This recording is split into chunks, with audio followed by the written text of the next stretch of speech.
जय हिंद। कैसे हैं आप? एक बार फिर आपके अपने चैनल गुरु गंगा में आपका हार्दिक स्वागत है। आज के वीडियो में हम लोग किशोरावस्था पे बात करेंगे। पिछली वीडियोज में हमने बाल विकास के अंतर्गत शैशवावस्था और बाल्यावस्था को पढ़ा था। अब जो तीसरी अवस्था है बाल विकास की, वह है किशोरावस्था, जो बहुत महत्वपूर्ण है। इसके बारे में आज हम लोग इस वीडियो के बारे में वीडियो में जानेंगे। इससे पहले कि आज की कक्षा शुरू करें, जिन लोगों ने चैनल को सब्सक्राइब नहीं किया, वे चैनल को सब्सक्राइब करके बेल आइकन को दबा दें, ताकि प्रत्येक वीडियो की नोटिफिकेशन उनको समय पर मिलती रहे। और जिन्होंने पिछली वीडियोज नहीं देखी है, वे इस वीडियो के डिस्क्रिप्शन बॉक्स में जाकर दिए गए लिंक पर क्लिक करके पिछली वीडियोज भी देख सकते हैं। तो आइए चलें आज की कक्षा की ओर। कुछ परिभाषाएं हैं और कुछ महत्वपूर्ण कथन हैं। पिछली वीडियोज की तरह इसमें भी हम लोग देखेंगे, जो बार बार परीक्षाओं में पूछा जाता है। तो किशोरावस्था से संबंधित मुख्य कथन क्या है, किसने कहा है, और मुख्य परिभाषाएं क्या हैं, किसने वो परिभाषा दी है, उसके बारे में जानते हैं। कई बार टेट, सुपर टेट और सी टेट में पूछा जा चुका है, तो आप इसको ध्यान से देखेंगे। पहला है जरशील्ड। इन्होंने कहा कि किशोरावस्था का समय वह समय है जिसमें विचारशील व्यक्ति बाल्यावस्था से परिपक्वता की ओर संक्रमण करता है। नेक्स्ट है क्रो एंड क्रो। इन्होंने कहा किशोर ही वर्तमान की शक्ति और भावी आशा को प्रस्तुत करता है। नेक्स्ट है, बहुत इंपॉर्टेंट है, हैडो कमेटी की रिपोर्ट। हैडो कमेटी की रिपोर्ट में कहा गया 11 या 12 वर्ष की आयु में बालक की नसों में ज्वार उठना प्रारंभ हो जाता है। इसे किशोरावस्था के नाम से पुकारा जाता है। यदि इस ज्वार का समय रहते उपयोग कर लिया जाए और इसकी शक्ति तथा धारा के साथ साथ नई यात्रा आरंभ कर दी जाए तो सफलता प्राप्त की जा सकती है। बहुत इंपॉर्टेंट है। सीटेट में ऐसे ही बड़े वाक्यांशों को दिया रहता है, वाक्य दिए रहते हैं, तो थोड़ा ध्यान दीजिएगा आप लोग। हैडो कमेटी की ये रिपोर्ट थी। सबसे जो चर्चित स्टेटमेंट है किशोरावस्था के संदर्भ में, वो स्टैनले हॉल का है। उन्होंने किशोरावस्था के लक्षणों और विशेषताओं को एक ही लाइन में समेट दिया है। उन्होंने कहा है कि किशोरावस्था बड़े संघर्ष, तनाव, तूफान और विरोध की अवस्था है। यह कई बार आ चुका है। आगे देखते हैं। किलपैट्रिक ने कहा किशोरावस्था जीवन का सबसे कठिन काल है। उन्होंने कहा इस बात पर कोई मतभेद नहीं हो सकता है कि किशोरावस्था जीवन का सबसे कठिन काल है। नेक्स्ट, बिग एवं हंट के अनुसार किशोरावस्था की विशेषताओं को सर्वोत्तम रूप से व्यक्त करने वाला एक शब्द है परिवर्तन। परिवर्तन शारीरिक, सामाजिक और मनोवैज्ञानिक होता है। अगर हम ध्यान से देखें तो यह एक ऐसी अवस्था है जिसमें बालक के शरीर में बहुत तेज़ी से परिवर्तन होता है, उसके संवेगों में बहुत तेज़ी से परिवर्तन होता है, उसकी सामाजिक स्थिति में बहुत तेज़ी से परिवर्तन होता है, उसकी भावनाओं में बहुत तेज़ी से परिवर्तन होता है, उसके निर्णयों में बहुत तेज़ी से परिवर्तन होता है। तो इस प्रकार से यह एक महत्वपूर्ण जो किशोरावस्था की विशेषताओं में व्यक्त करने वाला शब्द है, उसका नाम परिवर्तन है। आगे देखते हैं रास ने क्या कहा। रास ने कहा शिशु के समान किशोर को अपने वातावरण से समायोजन करने का कार्य फिर आरंभ करना पड़ता है। यानी जैसे शैशवावस्था के अंदर बालक अपने को समायोजित करना धीरे धीरे प्रारंभ करता है परिस्थितियों के साथ, वही अवस्था किशोरावस्था में फिर से एक बार उसके सामने आ जाती है और समायोजन उसकी सबसे बड़ी समस्या होती है। नेक्स्ट है कार्ल सनिक। कार्ल सनिक ने कहा किशोर प्रौढ़ों को अपने मार्ग में बाधा समझता है, जो उसे अपनी स्वतंत्रता का लक्ष्य प्राप्त करने से रोकते हैं। कई बार पूछा जा चुका है कि किशोर प्रौढ़ों को अपने मार्ग में बाधा समझता है, किसने कहा है, या कौन प्रौढ़ों को अपने मार्ग में बाधा समझता है। तो यह काल्पनिक का कथन है कि किशोर प्रौढ़ों को अपने मार्ग में बाधा समझता है, जो उसे अपनी स्वतंत्रता का लक्ष्य प्राप्त करने से रोकते हैं। नेक्स्ट देखते हैं। स्टैनले हॉल का एक कथन और है, किशोरावस्था एक नया जन्म है क्योंकि इसी में उच्चतर और श्रेष्ठतर मानव विशेषताओं के दर्शन होते हैं। बहुत इंपॉर्टेंट है, ध्यान से देखिएगा। जीन पियाजे का जो स्टेटमेंट है यह भी इंपॉर्टेंट है, यह भी पूछा जा चुका है, ध्यान से देखें। किशोरावस्था आदर्शों की अवस्था है, यानी आदर्शों का निर्माण इसी अवस्था में होता है। सिद्धांतों के निर्माण की अवस्था है। साथ ही जीवन का सामान्य समायोजन है। यह एक ऐसी अवस्था होती है जहाँ पर बालक का जीवन दर्शन तय होता है, जीवन दर्शन का निर्माण होता है, उसके आदर्शों का निर्माण होता है, अपने आदर्श के प्रति वो पूरी तरह से समर्पित होता है, वो अपने सिद्धांतों पर डटा रहना चाहता है। इसलिए यह एक इम्पॉर्टेंट महत्वपूर्ण अवस्था है मानव विकास की। अगला है रास। रास ने कहा, यौन यदि समस्त जीवन का नहीं तो किशोरावस्था का अवश्य ही मूल तत्व है। नेक्स्ट है वैलेंटाइन। वैलेंटाइन ने कहा, किशोरावस्था अपराध प्रवृत्ति का नाजुक समय है, अर्थात इस अवस्था में आपराधिक प्रवृत्तियां बहुत तेजी से मनुष्य को अपने गिरफ्त में लेती हैं। यानी अगर बालक को सही मार्गदर्शन न मिले तो उसके अंदर जो अपार ऊर्जा शक्ति होती है वह गलत रास्ते पर डाइवर्ट हो सकती है। इसलिए इस समय में सही मार्गदर्शन की बहुत आवश्यकता होती है। अगला है रास।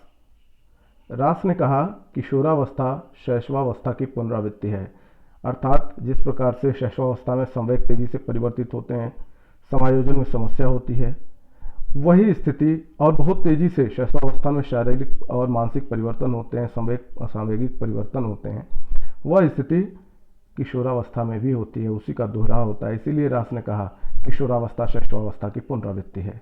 पूछा गया है कई बार। वैलेंटाइन क्या कहते हैं? वैलेंटाइन कहते हैं, घनिष्ठ और व्यक्तिगत मित्रता उत्तर किशोरावस्था की विशेषता है। आप देखते होंगे कि इस समय में व्यक्तिगत रूप से कई मित्र बन जाते हैं और जो मित्र होते हैं बड़े घनिष्ठ होते हैं, पर किशोरावस्था में यह होता है। इसमें से भी उत्तर किशोरावस्था, पूर्व किशोरावस्था, उत्तर किशोरा, 12 से 15 साल की जो एज होती है वो पूर्व किशोरावस्था, और 15 से 18 साल की जो एज होती है उत्तर किशोरावस्था। उत्तर किशोरावस्था तक आते आते मित्रों की संख्या बहुत ज़्यादा तो नहीं रह जाती, लेकिन दो एक ऐसे मित्र जरूर होते हैं जो सबसे ज़्यादा घनिष्ठ और व्यक्तिगत होते हैं, जिनसे वो अपनी सारी समस्याओं को बता सकता है, जिनसे वो सुझाव लेना उचित समझता है। आगे है जिस पर वो ज़्यादा भरोसा भी करता है। अगला है कोल एवं ब्रूस। उन्होंने कहा, किशोरावस्था के आगमन का मुख्य चिन्ह संवेगात्मक विकास में तीव्र परिवर्तन है, अर्थात अगर संवेगात्मक विकास में तीव्र परिवर्तन होना प्रारंभ हो गया है तो आप अनुमान लगा सकते हैं कि किशोरावस्था का आगमन शुरू हो चुका है। इस अवस्था में संवेगों में तेजी से परिवर्तन होते हैं। अब देखते हैं कुछ महत्वपूर्ण तथ्य जो परीक्षाओं से संबंधित हैं, कई बार पूछे जा चुके हैं, आपको इसको ध्यान से देखना है, तैयार करना है। पहला है, किशोरावस्था को बाल्यावस्था तथा प्रौढ़ावस्था के मध्य का संधिकाल कहा जाता है। यानी यह एक ऐसी अवस्था है जो बाल्यावस्था के बाद शुरू होती है और इसके पूर्ण होने के बाद आदमी प्रौढ़ावस्था में, वह बालक प्रौढ़ावस्था में प्रवेश करता है, तो यह उसके मध्य का संधिकाल होता है। इसमें शुरुआत में बाल्यावस्था के गुण होते हैं और जब यह अवस्था अपनी पूर्णता को प्राप्त करने वाली होती है तो यह धीरे धीरे प्रौढ़ावस्था के गुणों को आत्मसात कर लेती है, इसीलिए इसको संधिकाल कहा गया है। इस अवस्था में आवेगों, संवेगों, भावनाओं, दृष्टिकोण आदि में इतनी तीव्र परिवर्तनशीलता होती है कि वह प्रायः विरोधी व्यवहार करता है, जिससे उसे समझना कठिन हो जाता है। कई बार ऐसा लगेगा वह एक बार किसी चीज के पक्ष में खड़ा होता है और अगले ही पल वह उसका विरोध भी करने लगता है, तो तेजी से उसके निर्णय भी बदलते रहते हैं, उसकी भावनाएं बड़ी तेजी से बदलती हैं। किसी के प्रति बहुत ज़्यादा झुकाव है, कोई बात हो गई तो उतनी ज़्यादा उसके प्रति दुर्भावना भी जन्म ले चुकी होती है। दृष्टिकोण में भी परिवर्तन बड़ी तेजी से हो जाता है। अगला जो लक्षण है, विशेषता है, उसके बारे में जान लेते हैं। किशोरावस्था में उद्दंडता, कठोरता, भुक्कड़पन, पशुओं के प्रति निष्ठुरता, आत्म प्रदर्शन की प्रवृत्ति, ये बहुत इंपॉर्टेंट है। आत्म प्रदर्शन की प्रवृत्ति, आत्म प्रदर्शन की प्रवृत्ति बहुत ज़्यादा होती है। गंदगी और अव्यवस्था की आदतें एवं कल्पना और दिवा स्वप्नों में विचरण, इनकी विशेषता होती है। कल्पना में खोए रहते हैं, दिवा स्वप्नों में हमेशा डूबे रहते हैं और अलग अलग ख्याल बनाते रहते हैं अपने भविष्य के प्रति। नेक्स्ट है, इसे परिवर्तन की अवस्था भी कहा जाता है। बहुत इंपॉर्टेंट है, पूछा जाता है परिवर्तन की अवस्था किसे कहा जाता है, तो किशोरावस्था को परिवर्तन की अवस्था कहा जाता है। अगला है, इस अवस्था को शारीरिक विकास का सर्वश्रेष्ठ काल माना जाता है। यानी इस अवस्था में बालक का सबसे अच्छा शारीरिक विकास होता है और यूँ कह सकते हैं कि यहाँ शारीरिक विकास बालक का अपनी पूर्णता को प्राप्त कर लेता है।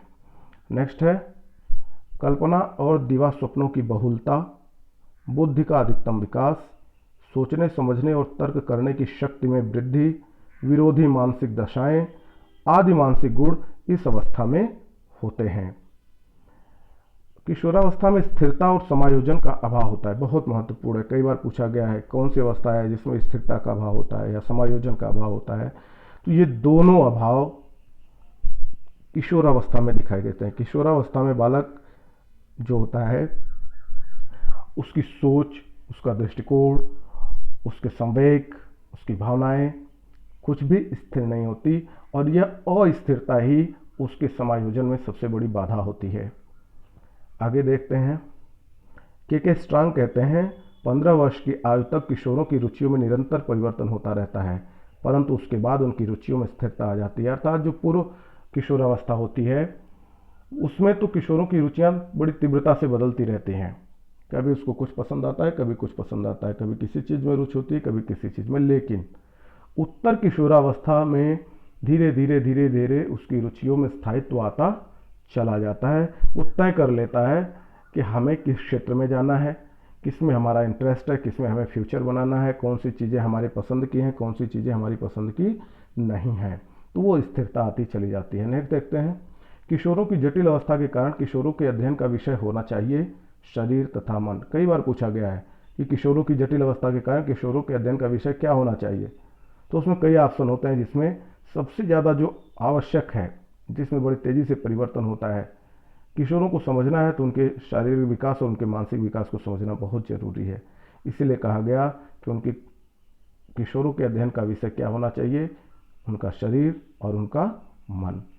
नेक्स्ट है किशोरों की प्रमुख समस्या समायोजन है।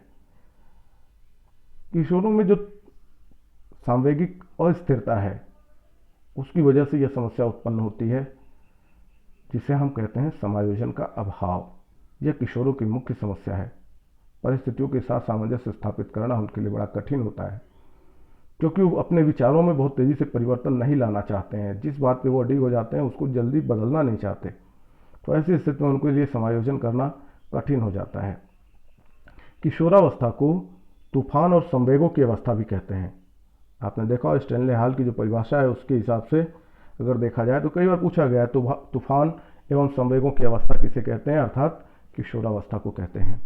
और एक प्रश्न ये भी आता है किस अवस्था में धार्मिक एवं नैतिक शिक्षा दी जाती है, तो किशोरावस्था ही वह अवस्था है जब धार्मिक एवं नैतिक शिक्षा दी जाती है। इसी अवस्था में बालक के जीवन दर्शन का निर्माण होता है। बालक अपने जीवन में क्या बनना चाहता है वह इसी अवस्था में तय हो जाता है।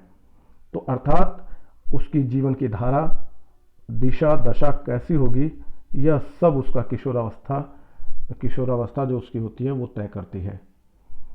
किशोर जो होते हैं वो ज़्यादातर आदर्शवादी होते हैं, आदर्शों पे चलना चाहते हैं, किसी न किसी को अपना आदर्श मान लेते हैं और उसके जैसा बनने का प्रयास करते हैं। इस अवस्था में अपराध करने की जो प्रवृत्ति होती है उसका जो मुख्य कारण है वह निराशा, चाहे वो प्रेम में असफलता हो, चाहे उनके विचारों का सम्मान न होना हो, चाहे उनके सांवेगिक अस्थिरता और उनकी शारीरिक जो कमजोरी है वो मानसिक दुर्बलता के रूप में उनके अंदर निराशा को जन्म देती है। ये सारी प्रवृत्तियाँ उसको अपराध की तरफ धकेलती हैं।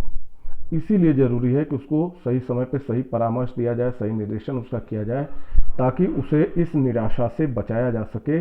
अगर वो निराशा से उबर जाएगा तो अपराध करने की प्रवृत्ति भी उसके अंदर से समाप्त हो जाएगी। नेक्स्ट है इस अवस्था में बालकों का भार बालिकाओं से अधिक बढ़ता है। आपने पिछले में पढ़ा बाल्यावस्था में इसके विपरीत स्थिति होती है, लेकिन यहाँ पर इस अवस्था में बालकों का जो भार होता है बालिकाओं से अधिक बढ़ता है। इस अवस्था में किशोर और किशोरियों की लंबाई तेजी से बढ़ती है। आपने पढ़ा है पिछले में शैशवावस्था में आपने पढ़ा है कि वहाँ पर बालकों की जो लंबाई होती है तीव्र गति से बढ़ती है, लेकिन आपने बाल्यावस्था में पढ़ा कि यहाँ पर बालक और बालिकाएं दोनों की जो लंबाई होती है वो उसकी गति धीमी हो जाती है, बढ़ने की गति धीमी हो जाती है। लेकिन किशोरावस्था में आते आते उन दोनों की लंबाई में तेजी से वृद्धि होनी शुरू होती है। बालक की लंबाई 18 वर्ष या उसके बाद भी बढ़ती रहती है, जबकि बालिकाएं अपनी अधिकतम लंबाई पर लगभग 16 वर्ष की आयु तक पहुंच जाती हैं। आगे है, पूछा जाता है किशोरों के मस्तिष्क का भार कितना होता है। तो 15 से 16 वर्ष की आयु में किशोरों के मस्तिष्क का भार 1200 से 1400 ग्राम के बीच में होता है। आगे है, 12 वर्ष की आयु में मांसपेशियों का भार कुल शरीर के भार का 33% और 16 वर्ष आते आते 16 वर्ष की आयु में लगभग 44% हो जाता है। यानी 16 वर्ष की आयु में मांसपेशियों का भार कुल शरीर के भार का 44% होता है। नेक्स्ट देखते हैं, इस अवस्था में मानसिक विकास अपनी उच्चतम सीमा पर पहुंच जाता है। जब हम देखते हैं उत्तर अवस्था पूर्ण होने को आती है तो उस समय तक बालक के अंदर जितनी भी मानसिक शक्तियां हैं वो अपने उच्चतम शिखर तक पहुंच चुकी होती हैं। बालक उस समय तर्क शक्ति में निपुण हो चुका होता है, उसकी चिंतन शक्ति का विकास हो चुका होता है, कल्पना शक्ति का विकास हो चुका होता है, सही गलत का भेदभाव वो कर लेता है, समानता असमानता के बारे में समझ पाता है, अंतर स्पष्ट कर पाता है, विभिन्न प्रकार की समस्याओं को सुलझाने की जो कला है वह कौशल भी धीरे धीरे उसके अंदर विकसित होना प्रारंभ हो चुका होता है। अर्थात हम कह सकते हैं कि इस अवस्था में मानसिक विकास अपनी उच्चतम सीमा पर पहुंच जाता है। आगे है, इस अवस्था में ध्यान केंद्रित करने की क्षमता और चिंतन एवं तर्क शक्ति का पर्याप्त विकास हो जाता है। यानी ध्यान केंद्रीकरण की जो उच्चतम क्षमता है वह विकसित हो चुकी होती है और इसी अवस्था में बालक चिंतनशील भी हो जाता है और उसके पास पर्याप्त तर्क शक्ति का विकास भी हो जाता है।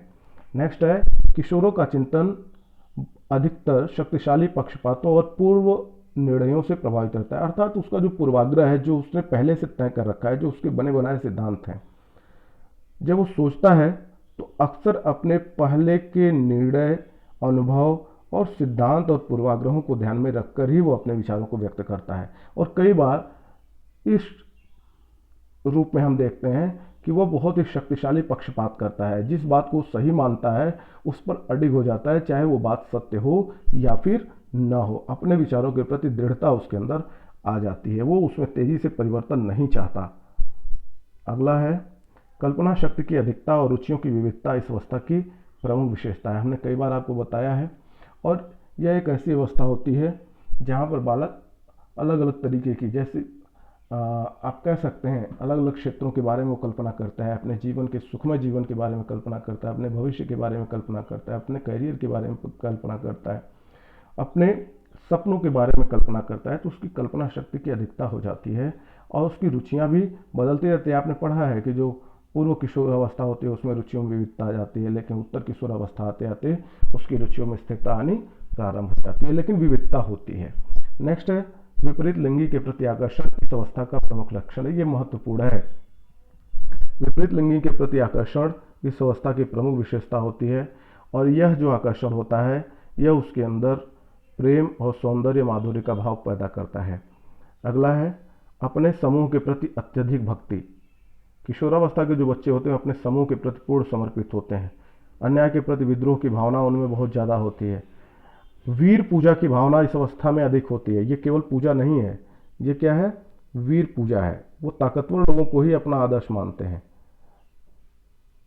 जो वीर होते हैं, ताकतवर लोग होते हैं, वही उनके आदर्श होते हैं। तो वीर पूजा की भावना इस अवस्था में अधिक होती है। नेक्स्ट देखते हैं, इस अवस्था में नेतृत्व, उत्साह, सहानुभूति, सद्भावना आदि सामाजिक गुणों का विकास होता है। आप देखते होंगे ये एक ऐसी अवस्था है जहाँ पर बालक बढ़ चढ़कर नेतृत्व करने का प्रयास करता है, उसके अंदर उत्साह ज़्यादा होता है। पर एक चीज़ अब जान लीजिए, कई बार ऐसा आपको लगेगा, जो कहते हैं ना विरोधाभास की अवस्था है, कई बार आपको लगेगा जिस काम में उसका मन लगता होगा, जो उसके अनुकूल होगा, उसमें वो बड़े उत्साह से भाग लेता है, उसके उत्साह की कोई सीमा नहीं रह जाती। लेकिन जिसमें उसकी रुचि नहीं होती और दबाव में काम करना होता है तो वहाँ पर वो एकदम उत्साहहीन हो जाता है और लगता है इसके जीवन से उत्साह शब्द ही समाप्त हो चुका होता है। आगे है, सहानुभूति, सद्भावना आदि सामाजिक गुणों का विकास इस अवस्था में बालक के अंदर होता है। अगला है, किशोरावस्था में भाषा की सूक्ष्मता और बौद्धिकता की झलक मिलती है। उसके शब्दों में भावों की गहनता और शब्दों की जटिलता होती है। उच्चारण में शुद्धता और व्याकरण का प्रयोग संतोषजनक हो जाता है। यानी जब भाषा विकास की हम बात कर रहे होते हैं तो किशोरावस्था में भाषा विकास अपने उच्चतम शिखर पर पहुंच चुका होता है। वहाँ बालक भाषा की सूक्ष्मता को भी समझने लगता है और उसकी जो भाषा होती है उसमें बौद्धिकता की झलक भी मिलती है। वह किसी भी शब्द का प्रयोग करने से पहले उसके बारे में सोचता है और अपने समझ से वो अच्छे से अच्छे बड़े से बड़े शब्दों का प्रयोग करने का प्रयास करता है। नेक्स्ट है, विपरीत लिंग के प्रति आकर्षण होने के कारण उनकी भाषा में सौंदर्य माधुर्य झलकता है। आप जानते हैं, इसके बारे में आपको पहले से भी पता है कि विपरीत लिंगी के प्रति उनका आकर्षण जो होता है वो उनको कई बार कविताएं लिखने के लिए, कहानियां लिखने के लिए, पढ़ने के लिए, फिल्में देखने के लिए प्रेरित करता है। अर्थात सौंदर्य के प्रति उनका झुकाव बढ़ता चला जाता है। यह उनकी किशोरावस्था की विशेषता होती है। नेक्स्ट है, इस अवस्था में शब्द भंडार विस्तृत हो जाता है और निश्चित भाषा शैली के विकास के साथ साथ भाषा में प्रौढ़ता भी आ जाती है। यह एक ऐसी अवस्था होती है जहां बालक ज़्यादा से ज़्यादा चीज़ों को सीख लेना चाहता है ताकि समाज में वो अपना एक मजबूत स्थान, उच्च स्थान तय कर सके। तो ऐसी अवस्था में उसके पास बहुत सारे शब्द भंडार हो जाते हैं। तो आगे देखते हैं, किशोर चिंतनशील तथा संवेदनशील होता है, अतः वह अपने चिंतन और संवेगों को भाषा के माध्यम से व्यक्त करता है। यह इस अवस्था में बालक के अंदर चिंतनशीलता तो आ ही जाती है, उसके अंदर संवेदनशीलता भी ज़्यादा होती है और जिसे वो अपनी भाषा के माध्यम से भी व्यक्त करना चाहता है। भाषा के उचित प्रयोग से उसे सामाजिक समायोजन में सहायता मिलती है, क्योंकि अच्छी भाषा का प्रयोग ही उसे समाज के अंदर अच्छा स्थान दिलाता है, समाज में प्रतिष्ठा दिलाता है। इसलिए वो उत्तम से उत्तम शब्दों का चुनाव करता है, भाषा का उचित प्रयोग करता है ताकि उसे सामाजिक समायोजन में सहायता मिल सके। तो आज के वीडियो में इतना ही। हमें आशा है कि आपने काफ़ी चीज़ें सीखी होंगी, जिससे आपको परीक्षाओं में मदद मिलेगी। यदि यह वीडियो आपको पसंद आता है तो आप इसे लाइक ज़रूर करें और अपने सुझावों से हमें अवगत भी ज़रूर कराएं, अपने मित्रों में शेयर भी ज़रूर करें। अगले वीडियो तक के लिए एक बार फिर से आप सभी को जय हिंद।